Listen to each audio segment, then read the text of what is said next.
Okay, so we're on episode 14 of the 3% podcast, and today's guest is someone I've watched and followed for quite a while now.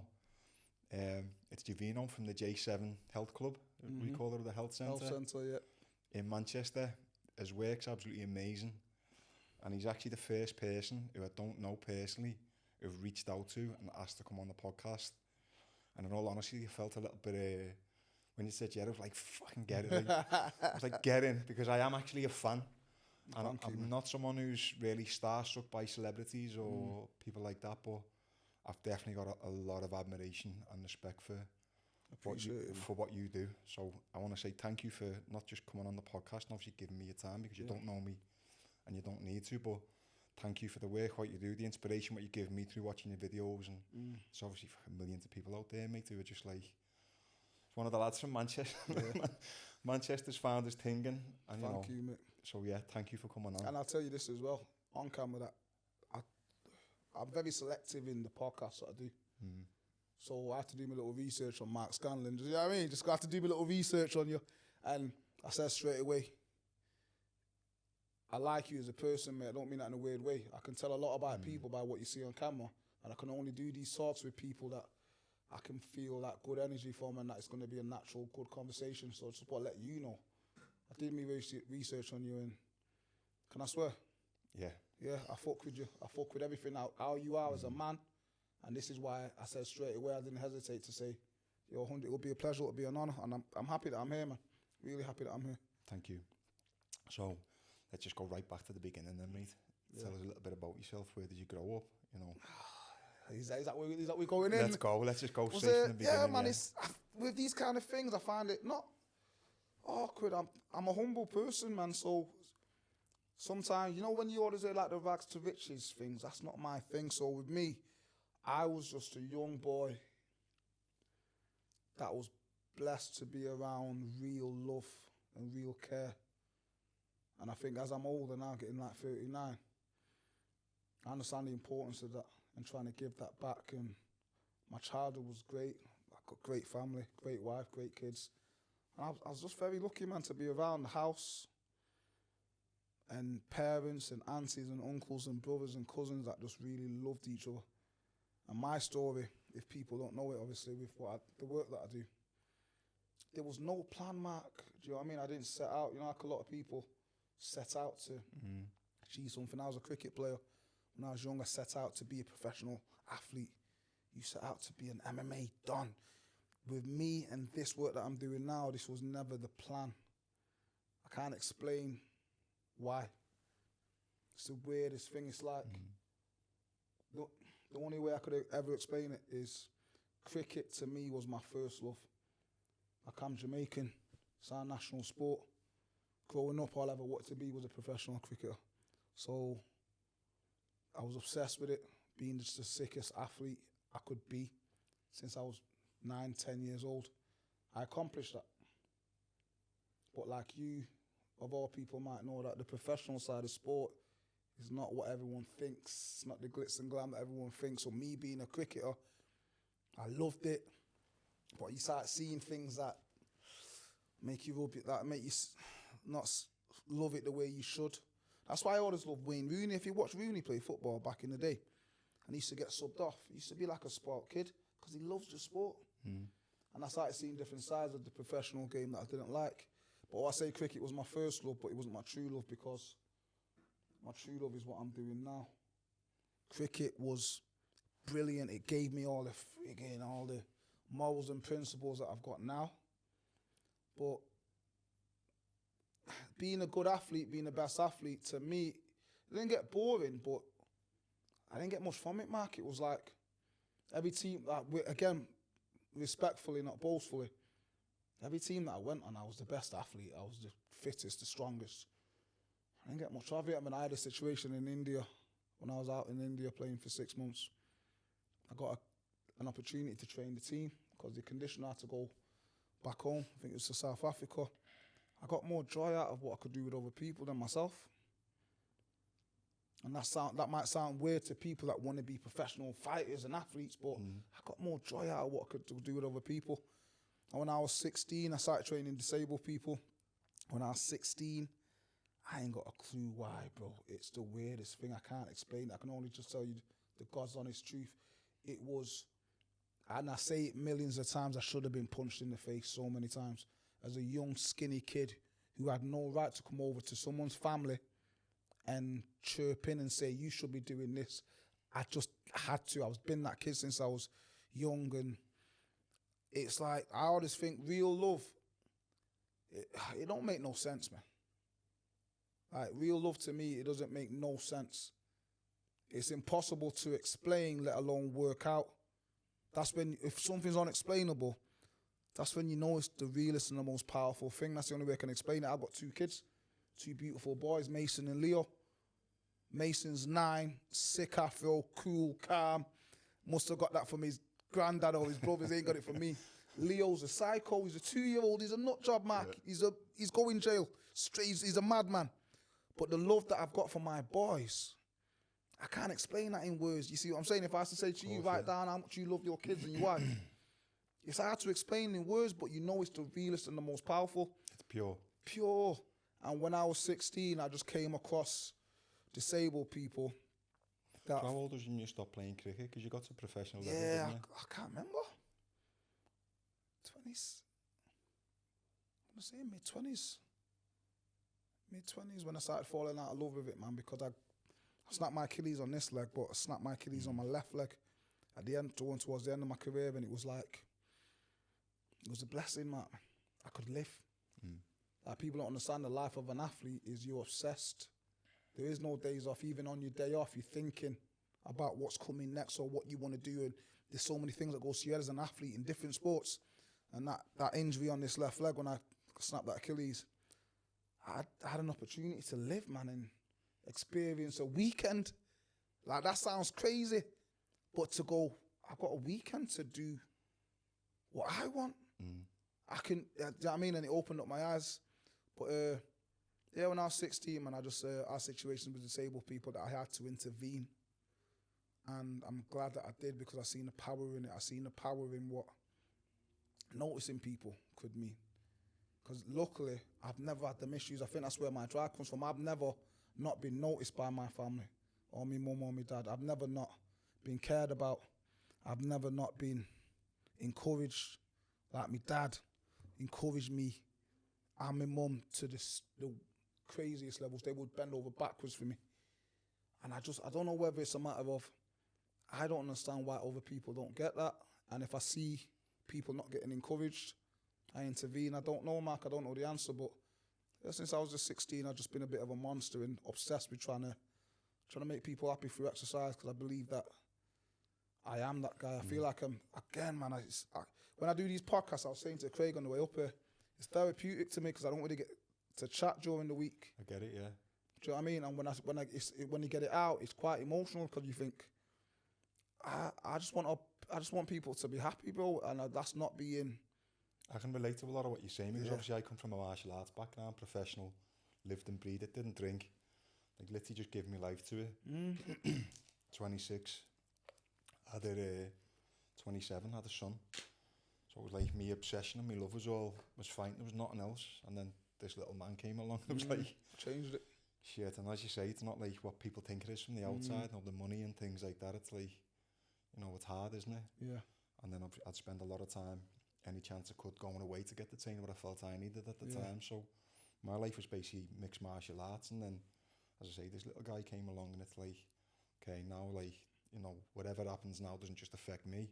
He's my number one priority, and again, without like getting a violin out, I didn't really have a dad around myself, so it was always like having a kid was a big thing to me, to make sure that I was there for them, and I didn't feel like, I usually say, over like, for a lot of athletes, I think to get to the very top, whether you're in a team sport or you're just fighting for yourself, I don't call it selfish, because I don't see how, I understand how pushing towards reaching your potential as a person, as a man or a woman, how that's selfish.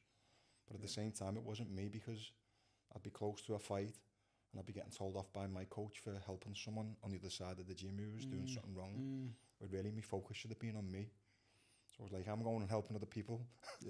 A week or two before my fight, getting told off by my coach, and they haven't even got a fight. And it's like, So we're But kind that of shows like, you the nature of the man and what yeah, you but I didn't yourself. understand that at the time. It's not like, you know, when you're in it, you're just in it, right? It's only Yeah. afterwards you start to reflect on like where you was and the way you behave and things like that, Yeah. which you've done a lot. And I'm like, that was never meant to be. It's given me a lot of comfort in the fact that because I didn't have that mentality, which I believe you've got to have to get to the pinnacle of any sport. I was like, I know I made the right decision walking away when I did, Yeah, of because, course. you know, so I totally understand like what you know, where you're coming from in that sense. And I think it's that as you get older, you start looking at just the mentality. Your mentality should change in different sections of your life. Like, you know what I mean? I think as a young athlete, you don't think about the things that you think about now. When you look back, you go, You're obsessed, aren't yeah. you? But then now, you know what I always think, Mark? If I would have got involved in my work properly, obviously when I was 16, I was just doing it out of the good. I was still doing it from the goodness of my heart, but I wasn't thinking about it. I wish I had the mentality that I've got now with the experiences that I've got dealing day to day with people that I deal with. On the cricket field, I would have been a monster. Yeah, but Because even though I was a monster in my own regard, when I say to you, so on the cricket field, I was a beast. I would class myself as, like, people know what I was an athlete, real athlete. If I had the people that I've got in my life now when I was playing cricket,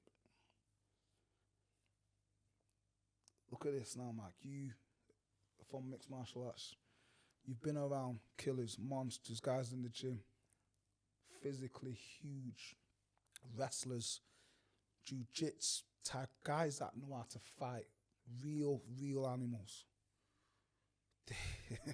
And I've been around guys in the gym, I powerlift now, physically monsters. They ain't got the strength for these kids. They've not even a smidge of the people that I train. And when you kind of understand that, bro, it humbles you every single day. Every single day of my life, I go through things where you go. It shows you what real strength can't be measured in pounds. Real strength can't be measured in kgs. Real strength can't be measured. This is no offense to you, in a UFC ring or on a Bellator cage. Real strength can't be measured on the cricket field or even on a powerlifting platform when I'm deadlifting. Real strength is, like I said, when I do these talks, I can only chat the realest. This is last week. My heart got broke last week, bro. My heart got broke last week, man. There's a lady that I train that makes you thinks that real strength humbles you and makes you fucking question life, man. Makes you question, like, what's fair and what's wrong. And when you understand what real strength is, you look at the world totally different. This woman's a beautiful woman coming back from breast cancer. She was beating it, man. She was doing well. And then she knocked on my door last week to say goodbye. But she came in and trained the day after. And like I said, I would never disrespect you or anybody that steps foot in a ring. I'll never disrespect anybody that powerlifts or plays any sport to an elite level. But we ain't got that kind of strength. That's the strength that when you look in that kind of person in the face, you feel so small because you're in the presence of somebody with strength that's unmeasurable. You can put a deadlift bar in front of me now, load that bitch up and I'll pull it, Mark. You can put me in a cricket field against any athlete and I'm going to turn up.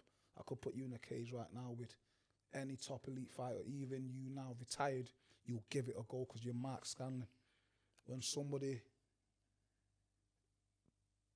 is being told your life's up, I don't know how I would react to that.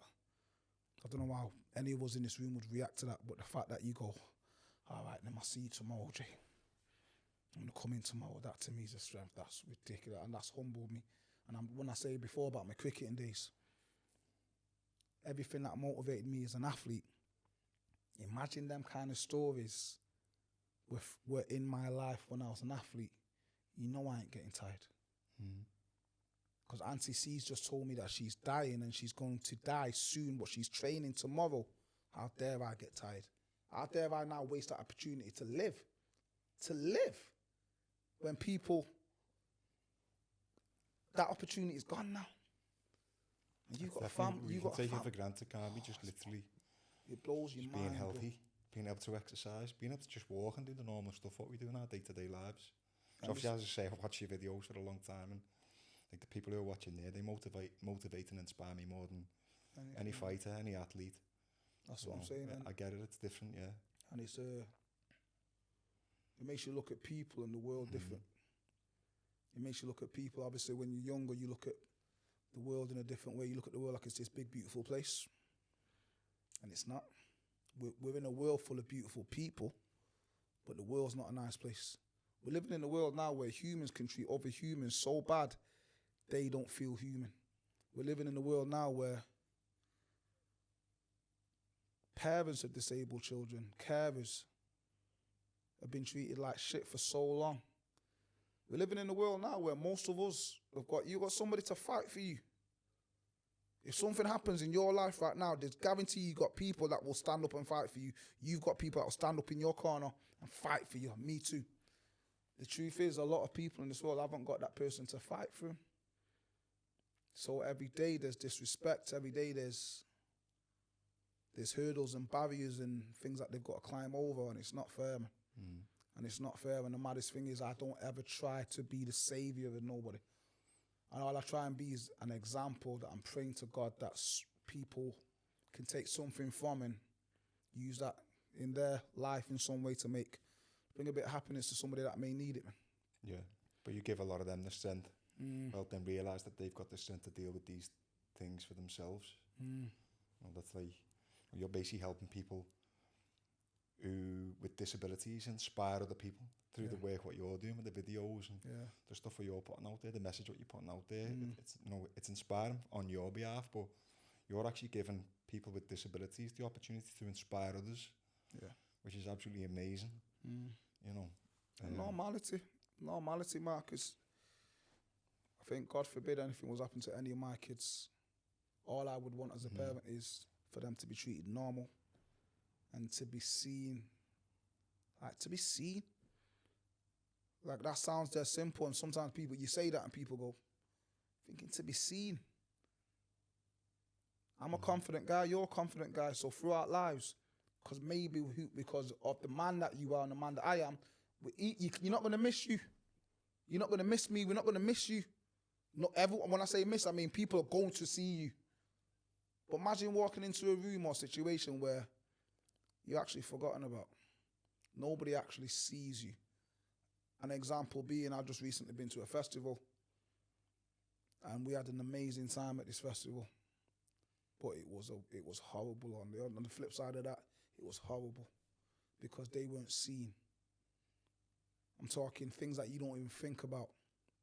You go to a place, a venue, a facility, get into the toilets, getting from A to B. My guys weren't even seen. There was nothing. No, there wasn't even a path. What do you mean? In what way? When you say they're not seen? There wasn't a path at the festival. There wasn't a path. So to get to the place where we was located for the disabled, there wasn't a path, meaning that there wasn't actually a route for them to go to. Oh, okay. Meaning that they were stuck in the mud. We had to lift them out of the mud and inch them over. So I'm thinking the organizer didn't even think somebody with a wheelchair cannot get from A to B. We have to put a path on. They weren't even thought about. Disabled toilets was just a word to them. They put it on the toilets, disabled toilets. The wheelchairs couldn't fit in the toilets. So a few of them had accidents, but how dehumanizing is that, going to the loo and you can't even close the door? So they weren't even seen. That's what I mean by they weren't even seen or considered. Do you know what I mean? And I think sometimes the world can humble you, and it humbles me daily. But you know what? I think I love talking to people like you who, you're a man. You're a man. Like, and when I say, like, I believe that you cut from the same cloth as me, that you're a sportsman. You've been through, when I say in my gym, people know what I'm on. So when I say certain things, I don't have empathy for nobody in the gym. And what I mean by that is there ain't nothing that I've not done. You mean you don't treat them differently? I No don't one treat gets them special differently. treatment, you mean? But what I mean by that is, no, physically. So what I've been through as an athlete, the training sessions where you feel like you're gonna die, you know them ones, Mac. Done them, yeah. Physically, there's not much that you ain't been through. When we see people in the gym and they are dying with sweat, the legs are trembling, I've been through it all. So physically, I've been through most things that people haven't been through. Most athletes have been through things physically that the normal civilian wouldn't even think about. You go into the gym and say to somebody, "Did you just train that hard?" "Yeah, I trained really hard." I'll probably show you a session that will humble everything that you just think that it was hard. So it's not about the physical of it. So you got a man like Mark or you that's been through things physically, it's irrelevant. The strength that these guys show and the determination and the grit, the unbreakability, the resilience, it outpowers every bit of muscle that I've ever tried to get in my life. It outpowers any six-pack or chest or traps or whatever these kids want nowadays. That muscle's irrelevant. And this is why the kind of way I do my stuff, Mark, I've always been a bit different, where I had many opportunities years ago, man, to be that personal trainer taking off my top all the time. And I thought, I'm not trying to sell sex. I'm not trying to sell anything. I'm just trying to show people the power of care through real, amazing human example. Connection. Do you see what I'm saying? And sometimes I think in the fitness world, there's an emphasis on physicality. There's an emphasis on how strong somebody is, how unbreakable somebody is. And yes, I get it with sport, being unbreakable, being an unbreakable fighter, being a resilient fighter, being an unbreakable footballer, a resilient footballer, cricketer, basketballer, netballer. But there are other things, or other attributes that humans carry that are just as important. Bravery. I've been humbled. Growing up, I used to think bravery and courage is with certain things to do with sport. But then recently, I've seen bravery and courage in a totally different light. One of my girls recently,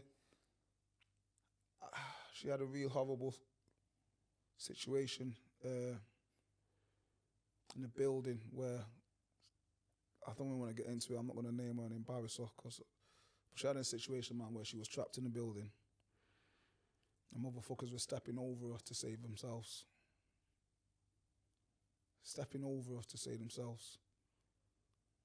And she kind of locked herself away from the world. You see what I'm saying? And I get that. The world don't give a shit about me. If that's what's happening, where a situation like this is happening, you're going to step over my wheelchair while I'm in it to save yourself rather than... it's disgusting. But now she's got the courage and the bravery to now come back into the real world. She went cinema the other day. That's bravery, man. That's courage of the highest. And she went to the cinema and she watched the Barbie movie with one of her mates, and I thought that to me is one of the bravest examples. So yeah, you can rewind 20 years ago and say to me, Javeno, what you class as brave? It could be something physical, something on the sporting field, where to me, this young girl having the bravery to now go, you know what? I still deserve happiness. I still deserve to be human, have human experiences. I'm now going to pluck up the courage to go to the cinema. That to me is one of the greatest forms of bravery. And I think that only comes with age and wisdom. And if you've been through things physically as an athlete, you understand what real strength and real bravery can look like. Do you know what I mean? I found when I was fighting, obviously, the training we done was renowned for being intense, fucking crazy when I look back at some of it. But it was only when I came away, as you were saying before, where I left fighting at 27 and I came back at a few fights at 29 and I knew I was done. But it was only as I came away from fighting I started to look back and understand it was the mind where I struggled. And obviously I speak to kids, I coach kids, and we use our own experiences as examples for the kids. But exactly what you're saying, I say to the kids, it's not. I've seen that they fucking animals, physically, technically, on 10-week training camps, get the fucking ass whooped by some Welsh fella who's got a mixed record. Nowhere near as brought that fella to the gym. He'd get destroyed in 2 minutes. But he's won the fight. And it's been the mental side of things where the fighter has lost. Great fighter, amazing fighter, should have won. But they haven't been beaten. It's exactly what you're saying. It's like the real No, they say boxing. They say this all the time. And we're in something custom match with it. 75%. I don't know what the number is, but so like that strength it is. It's a mentality and it's a mindset. And like even when you're saying over, like I went to a Wim Hof retreat, and I went there. Must be about 4 or 5 years ago now. And the biggest thing, like people had asked me when I came back, what did you take from the experience? Because you go to, I don't know whether you know Wim Hof. You know Wim Hof. Yeah. So it's like a week in the cold water. You walk on the mountain in shorts, and I actually met a girl over there the first day, and she, again I won't name her, but she was like, I don't know whether I should even say this, but she basically flew there on her own. She was a young girl from Holland, and wow. she flew there on her own because she was contemplating suicide, and that was her last fucking shot at basically life, at living. And she got on a plane and she flew there, and the first day she couldn't speak to anybody. She was really, really timid. She was really in herself. As you say, probably doesn't feel like she's ever been seen. And obviously she'd been through different experience out, which again I won't go into, but I just watched over like 5-6 days. Every day she started to come out of her shell. And by the final day, I'm getting goosebumps now, but by the last day, she'd done every cold water. I'm talking like 5 minutes, 7 minutes, 8 minutes in fucking ice cold water. I went there with 5 fucking athletes, I mean like animals. We're like the Scouts fight team. We trained every morning before they start the day. I'm like, look at these, who the fuck are these? But the inspiration and what I took from that experience was the likes of her. Like her story, seeing her every day grow and become, actually realise the strength what she's got inside. And by the last day, we walked up a mountain, basically fucking a big fuck off mountain in a pair of shorts in the ice and the snow. And she'd done the whole thing. She really, really struggled, but she made it to the top. And they're the experiences and the things which I took from there, which people would say, what was Wim Hof like? And they're expecting you to say, oh yeah, the cold water was great, the mountains, all these things. Wim's cool, it was lovely to meet Wim Hof, but the real, like, the things which we took the most from, which meant the most, was watching that girl's journey over 5-6 days of being there. So you get to see stuff like that every single day. So like one of the questions I was going to ask you is, how do you keep the energy where it needs to be? Because you're in a position where so many people are feeding off you every day. And that's, again, something to understand. We only have, regardless of who you are, a certain amount of energy. And if you're giving it out, what do you do, or how do you stay basically positive and where you need to be? Because you've got a lot of people to believe with what you do and who you are. There's a lot of people depend on you. It's not like you can just take a day off. Yeah, never. When you feel like it. So it's It's a good question. I'm going to answer it, but just to say what you're saying about that young girl. Your mindset, man. To me, developing an unbreakable mindset.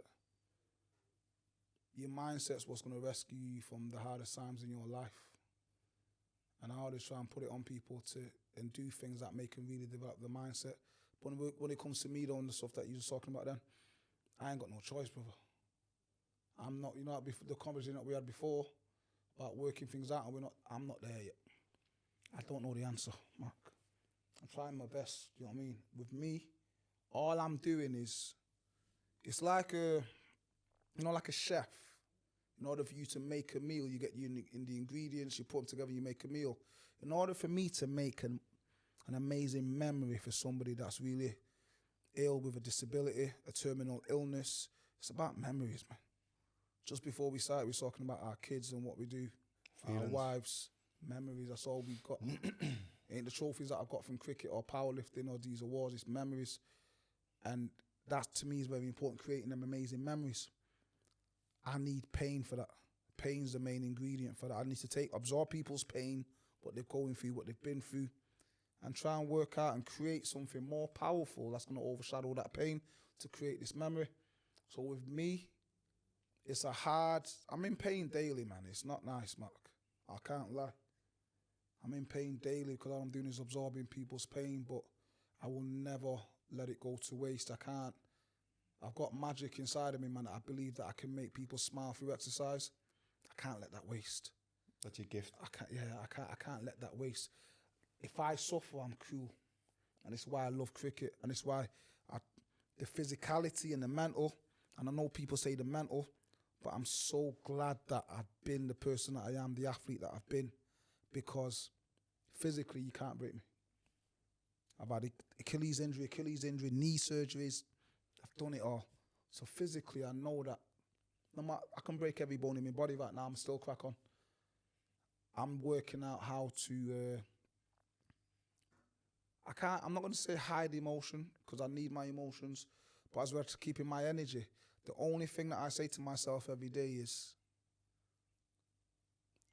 gratitude is a must. The guys I train and the things that I see every single day, and I'm experiencing every single day, how can I not really attack life?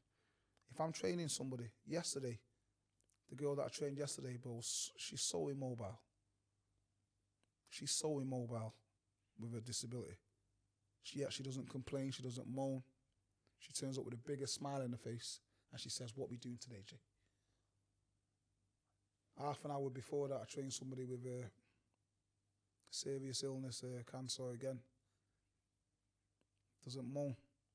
Been in chemotherapy for 7 weeks, very low in energy, but turns up and he's like, "What we boxing today, Joe? I've been watching MVP and he sees MVP do some Pokemon shit." And I look back and I go, how are you not the other person? How are you this amazing ball of energy?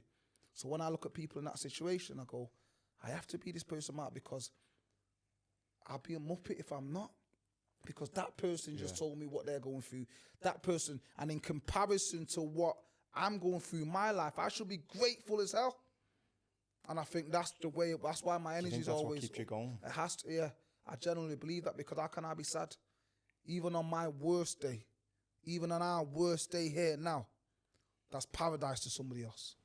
And I can't explain it in any other way where I look at it and go, it's pure luxuries, Mark. Every single day, I think we go through maybe 200 or 300 luxuries. I'm talking that. I trained this morning. I did press-ups. I did pull-ups. I can scratch my neck. I can bend. If I drop my phone, I can pick it up. If my nose is starting to itch, I can scratch my nose. You see what I'm saying? Yeah. Those things that we do every single day, those are luxuries, man. And when I'm around people that haven't got them luxuries, it breaks your heart, but then it fills you with a fire that makes you go, I'm going to have to attack this day like a motherfucker, because I'm grateful that I'm this person in this day, in this minute, and this time. And I think that's it's nice to have that energy, but it gets obsessive. It gets obsessive, and this is why I don't take no days off, because I know what it means to people now. The kids that you train and the people that are in your life, when you realize how much you mean to that person, it's more than exercise. It's not your typical, the majority of people will go gym for aesthetics. A lot of lads go to gym to look big, to gain some muscle. Women might go for whatever reason they go. This is a matter of life and death, brother. This ain't about your six pack. This ain't about your chest or your back or your biceps or your glutes. I asked somebody 2 weeks ago, I need to come in, Jay. So I'm like, yeah, of course. No, Jay, I need to come in. So I'm like, yeah, of course. No, now. Well, now I'm booked up today. I can't get you in. I need to come in now. Phone down. So I said, no, that's a bit mad. So I went outside, rang him. I said, what's up? Long story short, he was not in a good place mentally. And he was getting thoughts, suicidal thoughts.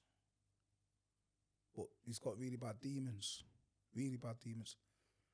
So him saying he has to come in now, that's not because he wants a gym pump or he wants to, you know what I mean?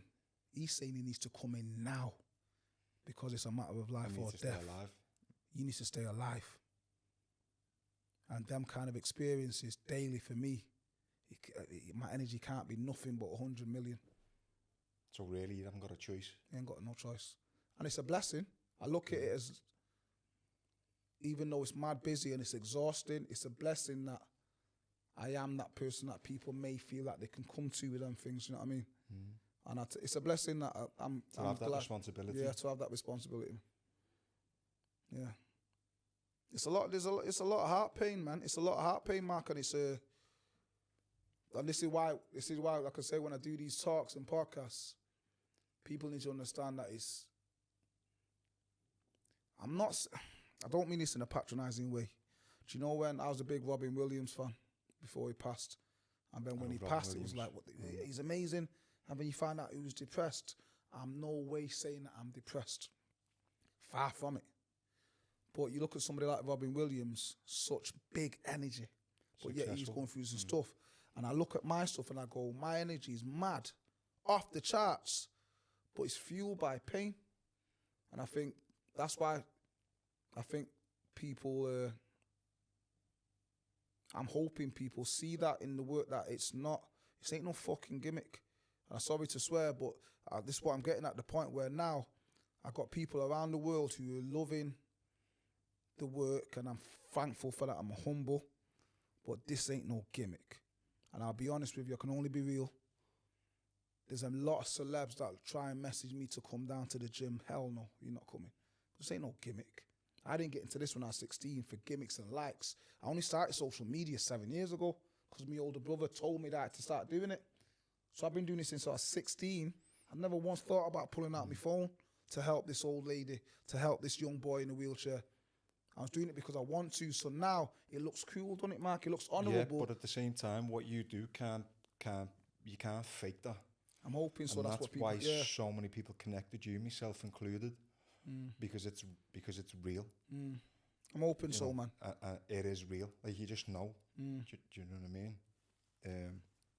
I'm a part-time helper. I do Christmas appeals. I do a couple of things in the community, but I've got family and work, and so it's like, and even at times I feel drained and burnt out because I'm trying to be this guy who helps everyone, but then trying to be the best dad I can be.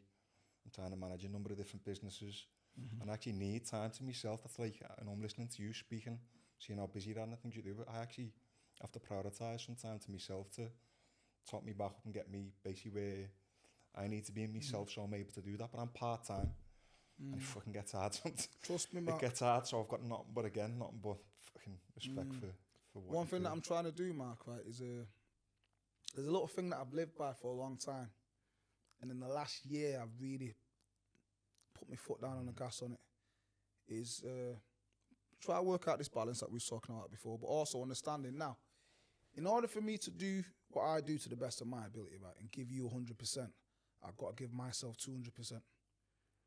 And I've not worked out fully, but what I mean by that is, when it's my time to invest in me, I'm all in, Mark. I'm 100% the Javeno show. I don't budge for nobody. When I'm training and I've got my headphones in, nothing else in the world matters. If I'm with my kids or my wife, nothing else. I'm all in. Present. I'm trying my best to be that guy, because, like you said, it's a balancing act, and I think this is not going to go away. I've been doing it for a long time, and it's getting bigger and bigger, and I love that people are getting joy in the work. But one thing that will always be priority is protecting my people. And understand. And I said, I'm so happy that what you said there, that makes me so happy knowing that you've seen it and it doesn't look, it's real, man. This is not no gimmick. I don't care about. I don't think you'd reach the people you'd reach if it wasn't authentic. Yeah, and I'm praying to God that it keeps. I know what it's like with the show. It's always a hard one as well, because you think, like, with social media and stuff, does it take away the pure intention in what you're doing when you video things? But it's hard at the same time. We live in a world now where the only way you can reach the masses and you can reach people is through social media. Yeah. So, but at the same time, I think people genuinely feel if something's authentic or something's not. If you're doing something with the best intentions, or you're doing it for attention, and I think, you know, everyone who watches you would think that's why you're where you're at, and why you're helping so many people, because it's so genuine. Do you know what I mean? Yeah, and there's. But it's funny how you. Sorry to interrupt, but you like, obviously, to pick up on things, but you're saying over it. You don't know how it's happened. They weren't the plan. They weren't no plan. You just are where you are, and you know you're doing what you're doing. But it was never like you never woke up one day with a strategy and you know, this is what I'm. You know, it's happened, hasn't it? Yeah, and I think that's sometimes I'm a bad businessman, man. I couldn't say nothing about business back. I'm the worst But all I've ever thought about with business is, I'm gonna just pour my heart into this shit and see where it goes, and I'm not afraid to be judged. And I think we live in a world now where, especially men, everyone judges everyone. especially men, and especially, I guarantee you, I've trained a lot of fighters at my place, a lot of elite fighters, a lot of good fighters, and they've also, a lot of them have got this layer of, it's a macho world you're in. And there's not many men out there that are not afraid to just show themselves, whether it's good or bad. What's your definition then of a real man, if you want to call it a real man? Or a real man to me, and this is what I try and teach the youngsters that come in the gym, a real man, because I asked the question, right? I said to him, the men cry. And all of them went, no, men don't cry. I said, men don't cry. And they went, nah. And I went, do you lot think I'm a real man? And they went, yeah, because you're big, you got muscle, you. And I went, and this was a couple months after I lost my auntie, which was a big shock to my family. It wiped out, it was horrible, man. It was the first time we've ever lost somebody big in our family, ripped out the backbone of my family. So I went, oh, I'm a man because I've got muscle. They went, yeah. So I said, when my auntie passed away, I cried like a baby. I cried like an absolute baby for months, even now to this day. One of my good friends recently has just lost his dad. His dad was 101. And this man here was the #1 taekwondo fighter in the UK. World ranked, so he's a dangerous man. He cried like a baby. That's a real man. So a real man isn't how much muscle you got or how much like you can deadlift or whatever. A real man is a person that's not afraid to show their emotions and not be afraid to be judged. And I think my guys have taught me that just to be myself, and if I'm 100% myself, you can't fail, Mark. If you're 100% yourself, you can go anywhere in the world and be cool. It could be different cultures, different races, different cities. You can be anywhere in the world. Black people, white people, Asian people, Muslim people, Christian people. You can go Jamaica, come across some Rastafarians. You can go China, come across some you can go anywhere in the world, but if you're 100% yourself, you'll always be cool. And my guys, every single day when they come in, whether they're old, young, whether they got cerebral palsy, whether they got Down syndrome, whether they got cancers, whether they got anything, they are unapologetically themselves, and it makes me go, yeah. It's just a reminder to myself, be myself. If you're yourself, the world's a nicer place when you're 100% yourself. I think that's a big message to pass on to, like, again, I coach kids, teenagers, like to the youngsters. What do you class as a real man? Pretty similar to yourself, in all honesty. Just being unapologetically who you are. I've done videos, you know. I used to come from a martial arts background. Again, big reason why I struggled mentally was because, you know, this big ego, and my identity was a fighter. I was known for being a fighter even before I was a professional fighter. My reputation and things, it was like I was like an hard case. No, again, I'm not scared to say that. Since I've been a kid, right through school, I was always fighting, and so we got to an age where like that actually became my identity, and that was one of the hardest things to basically walk away from. I had to strip myself right back to, like, you know, who am I? Because if when I walked away from fighting, which I know a lot of athletes will understand this, it's like you don't just walk away from a career, you walk away from an identity, and then you've got to find yourself and become someone else. So I'm still in a process now of 40, when I quit fighting 11 years ago, trying to understand actually who I am and becoming more that person. And for me, that is the definition of a real 100%. Man, trying to understand who you are, not being scared to actually show that to the rest of the world, 100%. to the people around you, to the people in your communities, because we adopt and we create this persona just to, you know, especially if you come from probably areas where we've grown up, it's like, you don't want, you know, a lot of my thing over fighting me came from a place of fear. I didn't want people to pick on me or beat me up. I moved house a lot. Growing up, I was the new kid in the areas where I lived and things like that. So I did experience like people trying to pick on me and stuff. So I think that's where the identity of being a fighter came from. And then I've had to kind of, you know, I'm still a fighter. I'm not soft. I can look after myself. I train pretty much as if I had a fight most of the time. But it's not to keep people away from me, or, you know, it's not for the ego, no, it's for me. You know, so I can get up every day and be confident and feel good in myself. And That's mad that you said that. But at the same time, I'll go and fight and train like I've got a fight, but I'll sing with my daughter and have a laugh with my son, and just basically be, whether it's masculine or whatever, it's to be yourself and to not be scared of other people's judgments and opinions. It's crazy. The definition of a man for I 100% agree with you. And the reason why that just blew me away a little bit was because I was having a convo the other day with my brother, and we was talking about, do you know when, like you said, now you still train now, like you've got to fight. I've been filled with a fire, right? So since I stopped playing cricket was a team sport, Mark. So there's times where we lost the game, but I did good. I did sick. I was man of the match, but we lost. And I'm fuming with them lot. But I'm an athlete, man. I always wanted something for me. So I was never going to be a gym guy, just training to look big and strong. I'm an athlete. So I even signed up one time, did a couple months of doing the javelin, because I thought I just wanted to do something. That's the sport. Yeah. And then I started training, obviously I carried on training, so I'm doing what I'm doing. Then I kind of realised I'm powerlifting. Every day I'm deadlifting, benching, doing this. Why am I not competing? So I started competing. Then went on to represent Great Britain in the European Championships, got a gold medal in the deadlift and the bench. But now that I'm doing it for myself, I feel I'm stronger now than I've ever been when I was an athlete. So even now, maybe because there's no pressure, and I think when you're fighting or when you're competing professionally, realistically, a lot of it, you're doing it for other people, Like, even when I was playing cricket, I look back and I go, who am I doing it for? I can't confidently say I was doing it 100% for myself, because obviously my dad's a big cricket fan, so I wanted to make sure my dad was proud of me, which he is, do you know what I mean? And my mum, my brothers. Now that I'm not playing and I train for me, I find myself, the fire's even stronger than what it was when I was an athlete. And I think it's because it's for me.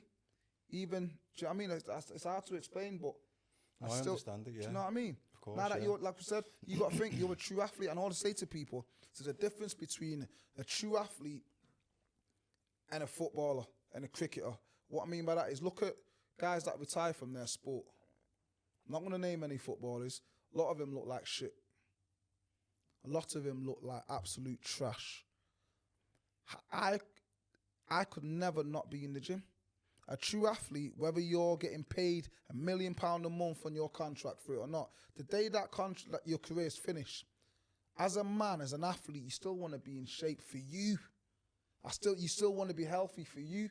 And I think true athletes, when they retire, they're still in the gym, they're still in the mix, they still look healthy. That's why I like David Beckham, he's still in the gym. A lot of them ex-footballers, Thierry Henry, still athletic. When I say with exercise, for me, it's not something I do. It's not an occupation or a hobby, or it's who I am. It's not a choice. Yeah. Like, not many people really, probably you'll understand exactly what I mean, but this training and things, it is my medicine. It's what? Of course it is. And I'm not, no disrespect to Liverpool. I know we're in Liverpool right now, yeah. Have you seen Wayne Rooney recently? Yeah. So Wayne Rooney was a fantastic athlete. I don't think he's a true athlete, because if he's a true athlete, you're going to get up and train for you without the cameras, without the glitz and the glam. So how dare you get that out of shape now because you're not getting paid, because you're not in a contract? And do you know what I mean? So I always question, who are the true athletes? And I said, I've never been a huge football fan, but you see a lot of athletes who are not true athletes in the football field. You see a lot of MMA fighters who are still in brilliant shape, because it's not about the glitz and the glam. It's for them now. Yeah, it's not even so much about what you look like, it's how you feel, isn't it? It's how you feel. It's not about what you look like, it's how you feel. And I think that's important, man. And you said before, over like the way you basically channel pain and you use I don't even say negative experience, but that's what you basically use that for fueling to keep you going. And again, which is so powerful as well. Because for me, I feel like the routine and the exercise and taking care of myself and all these things basically give me the life what I've got. And I tell myself, if I stop doing that, then I'll lose everything. And for as much as that can sound insane, I'm like, them days where you can't be asked getting up at fucking 4 or 5 o'clock in the morning, you know you've got a busy day, but you need to get your exercise in. Of course. Like, I need to do it, because if I don't do it, the thing that's what's given me the life, the kids, the family, all my needs are met. It's through that exercise and through looking after myself. Of course. You can't stop. Do you know what I mean? And we're blessed that we've got the option to exercise, Mark. We're blessed that we've been gifted by the grace of God the option to exercise and do what we do. 3 weeks ago when I snapped my Achilles, I went to the hospital. Everyone's messaging really nice things. I was in the gym the next morning, Mark, because this is fixable. 3-4 months, Javeno will be all right. I'll be okay. Hobble about with my boot, I'll be good.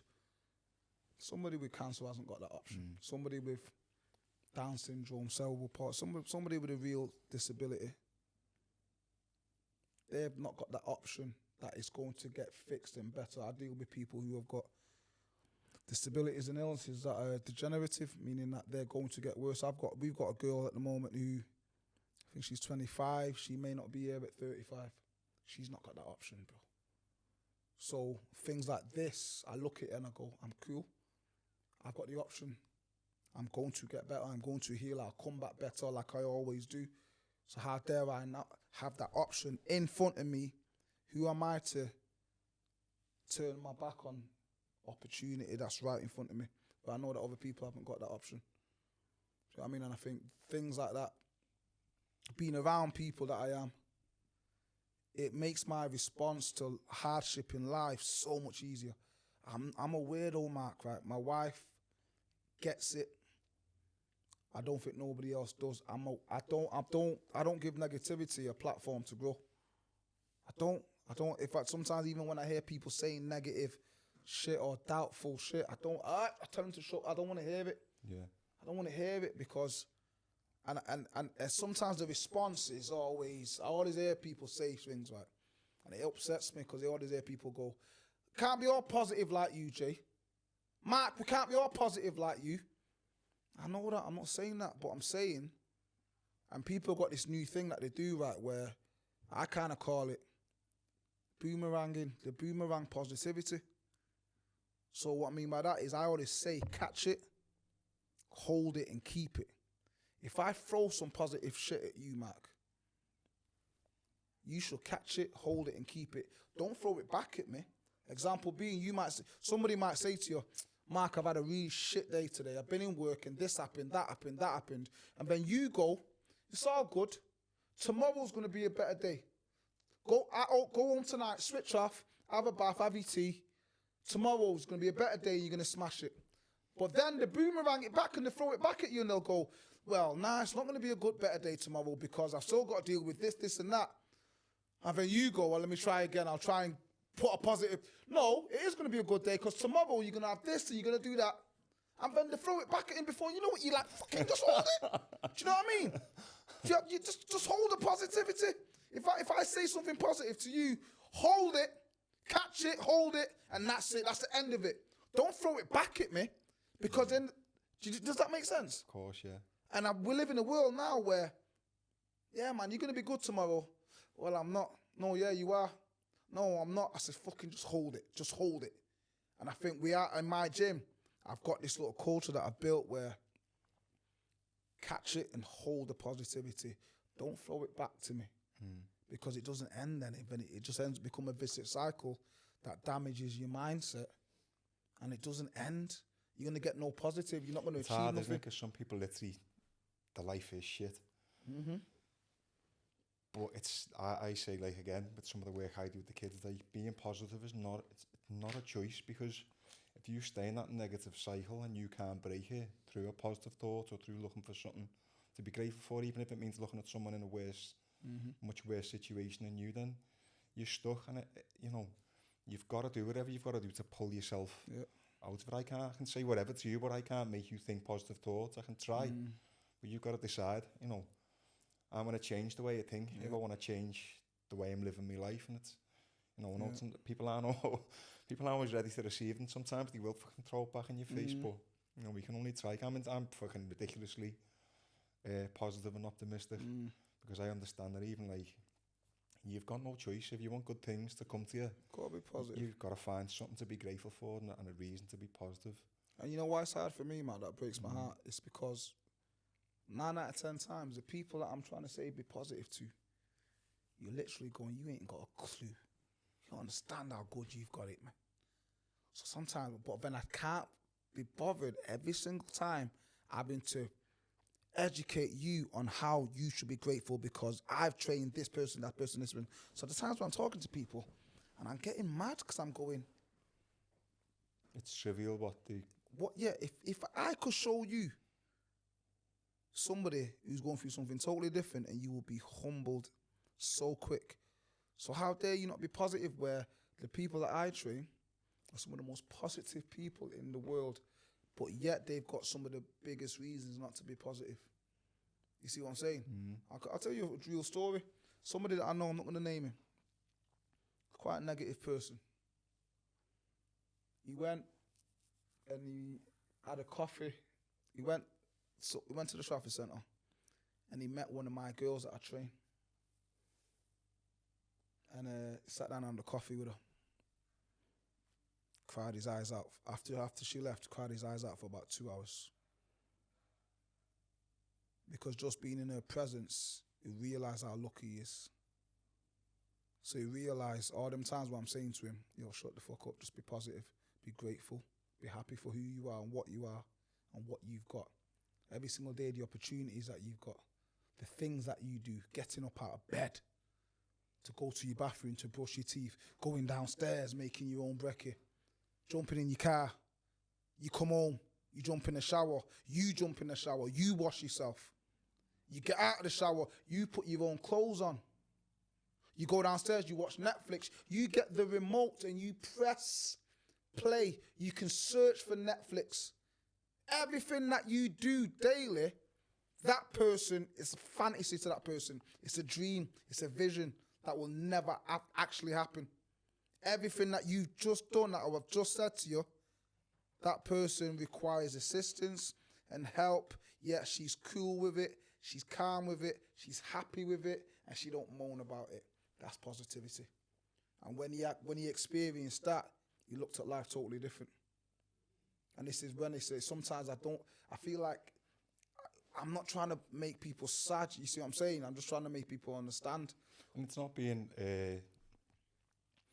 showing no empathy for people who've got, because we've all got problems. Doesn't matter who you are, everyone Of course. at certain times has problems. But I suppose with the stuff what you see every single day, which just became normal to you, it's like, you know, you're probably not the best person to complain about a fucking bill or you know, parking ticket, something like, you know, like my day's ruined because this has happened or that's happened, because compared to what you see, it's like, you know, I'm the worst, but it happens when in the gym sometimes people come in and start moaning, and I always hear people say, don't go to Jay and moan, it's the worst person to moan at, because they'll come in and they'll moan about things and I'll just go, because in my head I'm thinking. But I think everyone needs one of them in their life, to be honest.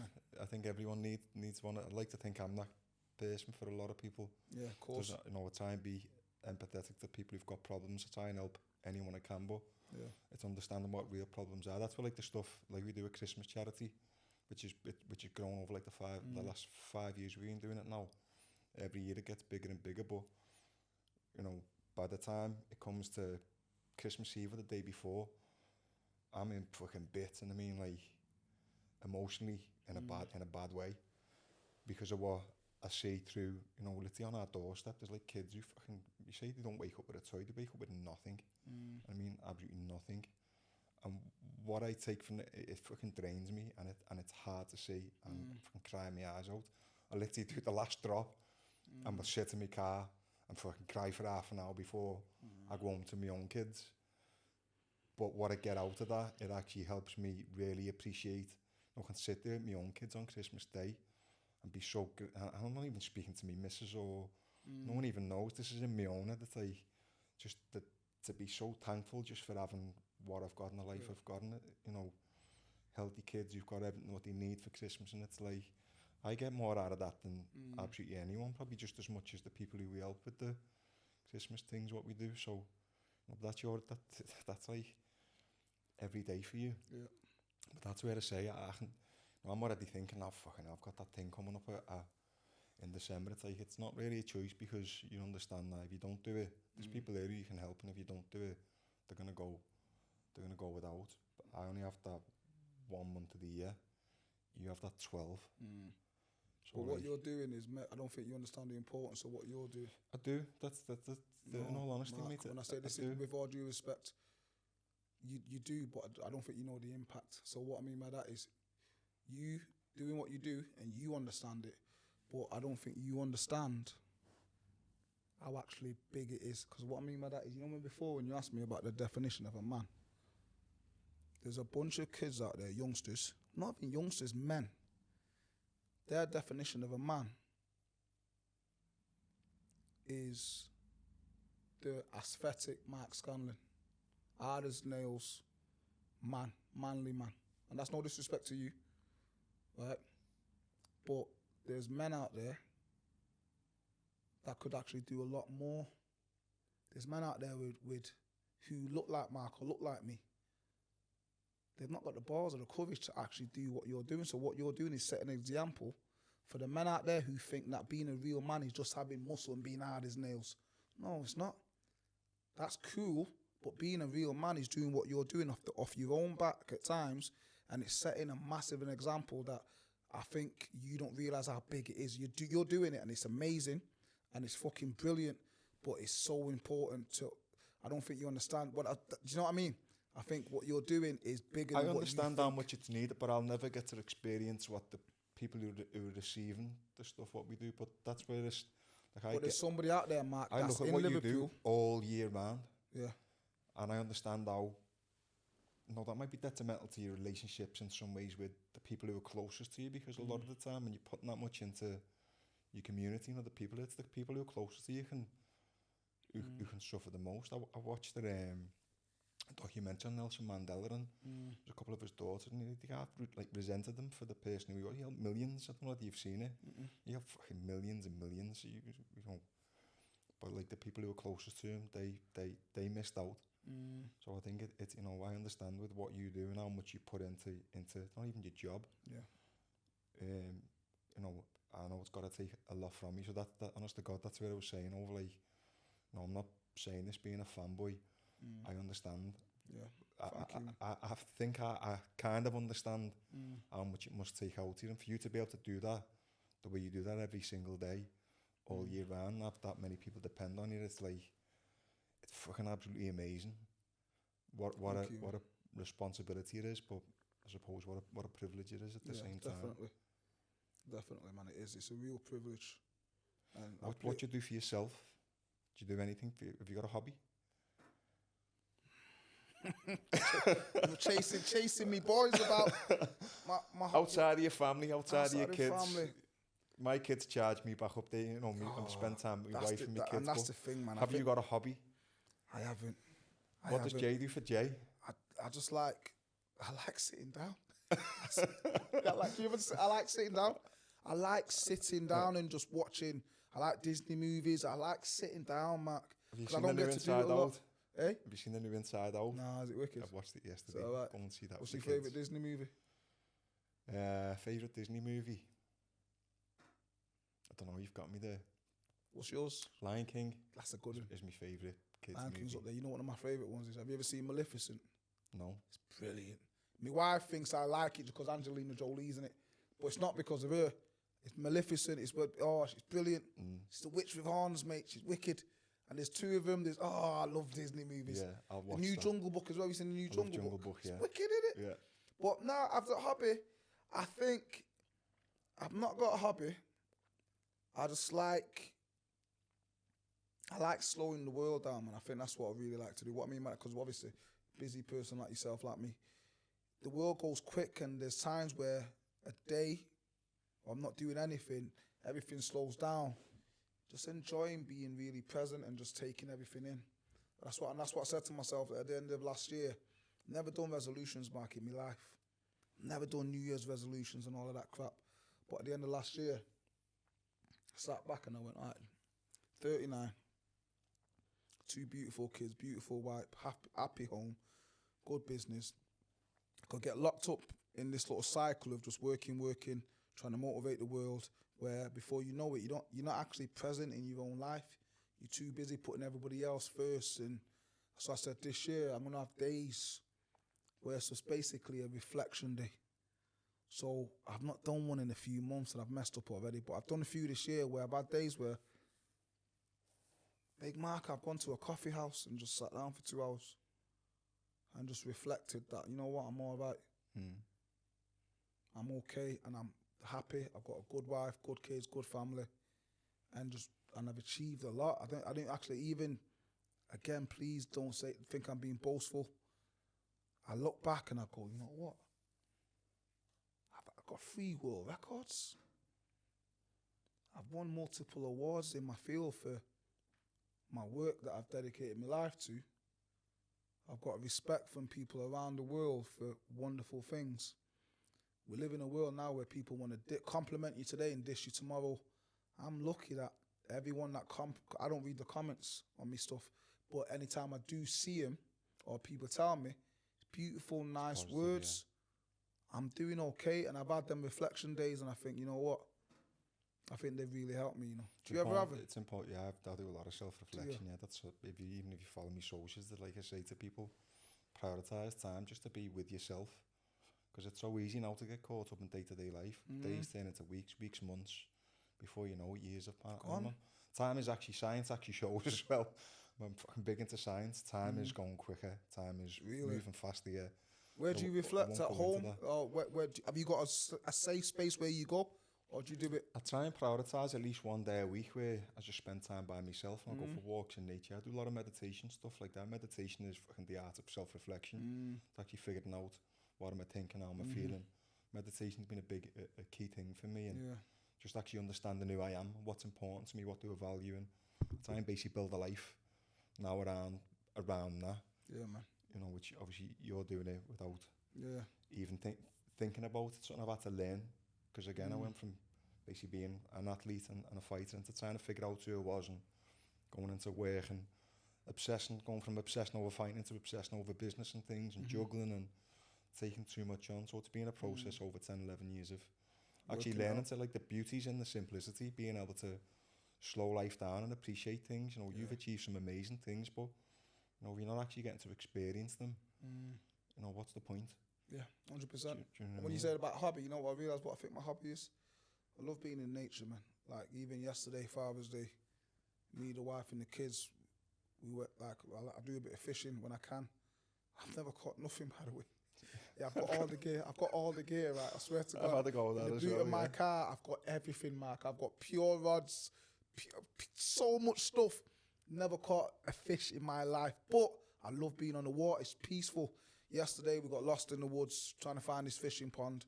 Me, my wife, my 2 boys. It was just fun, man. Okay. Being in nature, and that's my hobby, man. It was just fun. At the time, I'm on my crutches and I'm sinking in the mud. My wife's carrying me 2-year-old, trying to not let Leo get stung by the nettles. Mason's just on the phone like that, trying to thinking he's David Attenborough, trying to direct us. I'm like, you don't even know where you're going. But just being in nature. Do you ever catch yourself in places like that and just be like, because I speak about like I have moments, we go away every weekend, me, my missus and the kids, and just basically spend time together, but some of the best moments I've had in my whole life, which literally brought me close to tears, has been just fucking in a park on a sunny day with the baby, definitely. Just like walking 10 yards behind me 2 kids, just 2 beautiful kids, healthy, sun's fucking shining, absolutely nothing going on. There's nothing. I'm just walking behind the kids. Definitely. I'm like, wow. Do you know what I mean? 110% yesterday, man. There was a point yesterday, Mark, where my wife went to get the car while we was waiting at the pond. But then 10 minutes before that, I'm gonna get her to send me the pictures. But I'm gonna send them you. Me and my little boy was in the lake in our boxes. I'm on my crutches because the fish weren't taking the bait, but they were coming pretty close, right? Yeah. So I said, "Yeah, I've got an idea. How about we get in and we try and catch them with our hands?" So he had a big net, and I thought, I don't know who I think I am. In my head, I'm thinking, I can catch it with my hands. If it comes close, I can grab it. So there was a moment where me and Mason was in the water in our boxes trying to catch a fish. Sounds daft. But when my wife went to get the car, I sat back and I was happy, man. It was a good memory, that. You know what I mean? And I think I'm at the stage in life where I need more of them ones. Do you know what I mean? And I think I've learnt from you this morning when we were talking about certain things that we were talking about off camera. I need to start trying to really work on that. Yeah, scheduling time in with the people who are important. And just balancing it out and making sure that I can't burn out, man. Because if I burn out, I can't do what I need to do. I know fucking no one's got I've burnt out plenty of times, and I know going forward I'll burn out plenty of times in the future, but that's the constant thing. You're just trying to find that balance where you know you're happy and you're keeping the people around you happy, and you're still serving others, which I know for you is obviously a challenge because it's not. I can't call it your job, but it's what you do. Yeah. Thank you for understanding it, Mark, as well, man. And thank you for liking it. And what I mean by that is with my job and my work, it's a form of self-expression. And one thing that I'll never do is pretend to be something I'm not. I don't believe that the universe rewards who you pretend to be. The universe rewards who you truly are. So when I do my work, it's the most organic shit, man. It's never look at me, I'm here now, my sliders, I don't care. I don't do it to look good or look a certain way. I press record, press the motherfucking button, and if I feel like something amazing is going to happen, I film. There's no take one, there's no take two. It is what it is. If we capture something amazing, cool.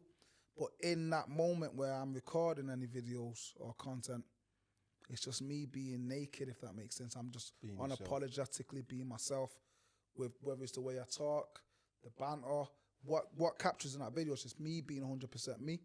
And I kind of feel like when people like that, they're kind of saying I like you as a person, which is nice, if that makes sense. You know what I mean? Yeah. And I think we live in a world now where there's so many fakes, Mark. And this is from your. I think it's probably harder in your field where it's combat, it's male ego, and coming from a sporting thing, there's a lot of people. You're gonna be honest. It's just how many times have you met somebody? Fighting into business, and it's worse in business. Yeah. For me, like I'm not against anyone who wears a suit, but most of the worst fucking people, not even gonna call them the worst. It's the wrong way to put it, but there's more falseness in business and in that world than there was in the fighting and martial arts. I found being on the mats, everyone, you get humbled in them gyms. I think in business where people haven't fucking had their ass kicked, it's a million times worse. So I'll tell you a funny story. That's the truth. Yeah, 100%. Yeah. Okay. I'll tell you, we'll do round 2 of this in a couple of months, man. We can talk for hours. And this is why I'm fucking glad that I said, because I said to you, I looked at your shit, and I said, Mark's the kind of man that can sit down, we can chat for hours. So we'll definitely do round 2. But fuck it, I'll tell you a funny story. I'm not going to name the gym. There's a MMA gym in Manchester that a couple of guys that I used to do conditioning for go. I'm not an MMA guy, so I don't know whether these motherfuckers look like killers to me. They look like I think they were from the Dagestani area, like where Khabib and them guys are from. These man look like nut jobs. They're crazy. They look like killers. They could kill me. I also went to I'm not going to name the football club, a football club that was local to me. So in this football club, I had people coming over to me. Big name Premier League stars that will come over to me, Mark, and they'll whisper to me, they'll go, I like your work, mate. I've seen the video that you did with so-and-so. It really got me emotional, made me cry. I just want to say fantastic work. And then 1 or 2 players will come over. They'll switch it up. And I kind of go, just be a man. I ain't got no problem if I see somebody that I like or respect to go over and say. Anyway, I went to this MMA gym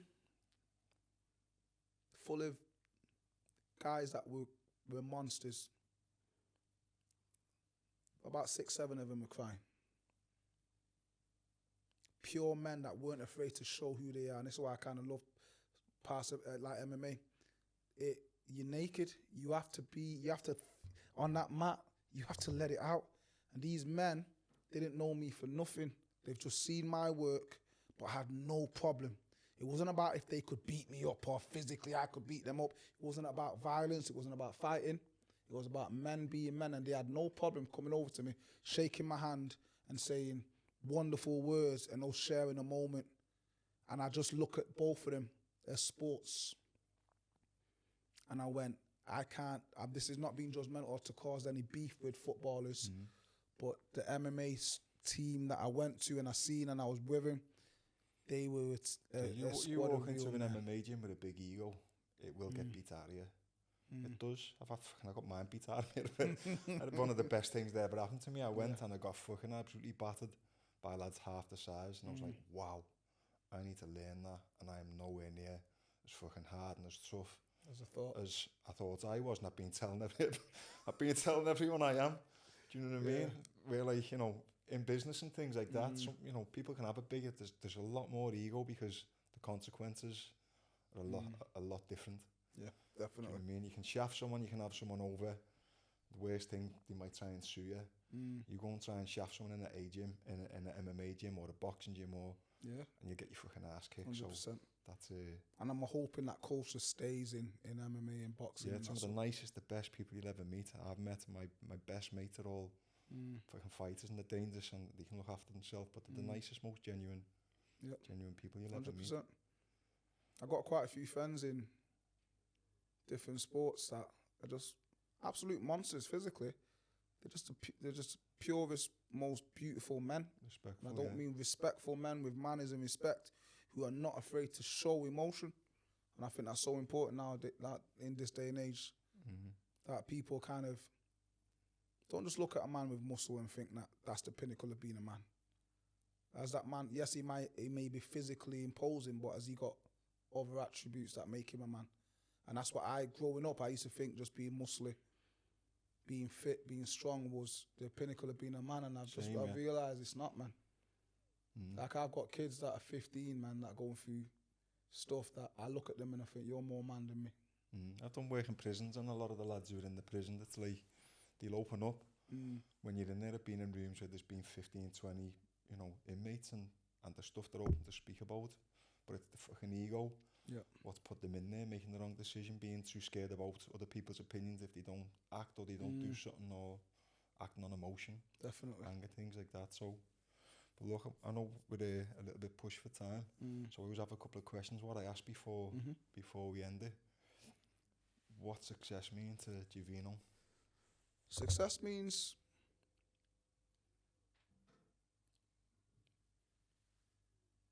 being accepted for being who you truly are. Success means being respected and remembered for doing something honest and pure, something that people don't question. Success means if people see me, they see a man that stands for something that's real, that's honest. And success just means, it means being able to make people happy. That's what I truly believe. Success to me isn't everybody wants money, everybody wants these things. Yeah, I get that, but success to me means if I get opportunities in my life to do things, go places, have things, being able to get blessed that with my family. Do you know what I mean? Being able to do things and give to my family, like, that to me is successful. It's not just about me getting deals and getting things and accolades. Success is being able to, every award that I've ever won, it's at my mum's house. It's not at my house, it's at my mum's house, and I think that to me is a sign that I'm successful. Do you know what I mean? Describe happiness in one word.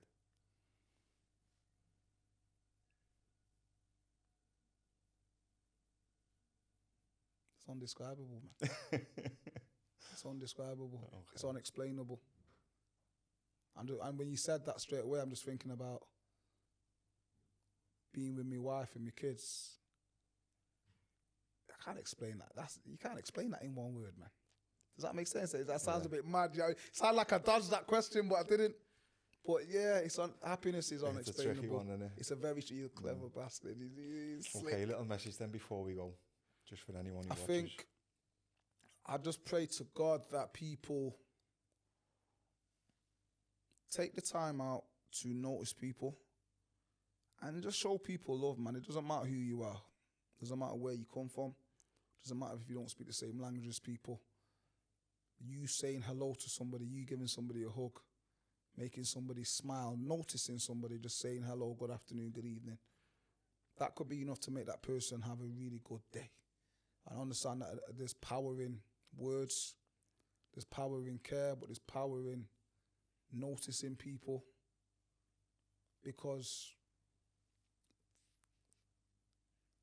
everybody deserves to get noticed. Everybody deserves to feel worthy, and everyone deserves to live a happy, healthy life, and everybody deserves to have the opportunity to be healthy.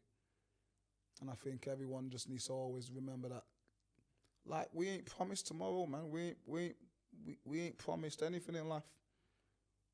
Yeah, we ain't promised anything in life. So the only thing that we can actually do as humans is be a good person, and hopefully that act of being a good person can get passed on to somebody else, and then they can pass it on.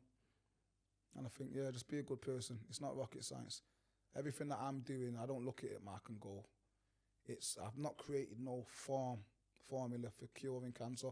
All I'm doing is treating people how they should be treated. And it's gone mad, it's gone crazy. And I look at it and I go, it's not that crazy, it's not that amazing what I created. Making somebody laugh, making somebody feel worthy and happy, making somebody feel proud of who they are in their own skin. These are very simple things. It's like we forgot how simple it is, isn't it? Happiness is simple. And I think going back to what you said before about how do you describe happiness, to me it's simple. When you're talking about the things that you really enjoy, value, yeah. When you're walking with your wife and you see your 2 kids and you go, oh my God, happiness is simple. Moments and memories. Very simple. We'll end it there then, brother. Yeah, I'll give you a hug and normally give a fist pump, but come on, brother. Appreciate that. I need to do this again. Definitely need to do this again. That was brilliant. Today's episode is sponsored by Frequency Fitness, the UK's fastest growing premium activewear brand, and IC Insurance Liverpool, the leading insurance broker in the Northwest, offering competitive rates for all types of commercial, business, fleet, property and public liability insurance.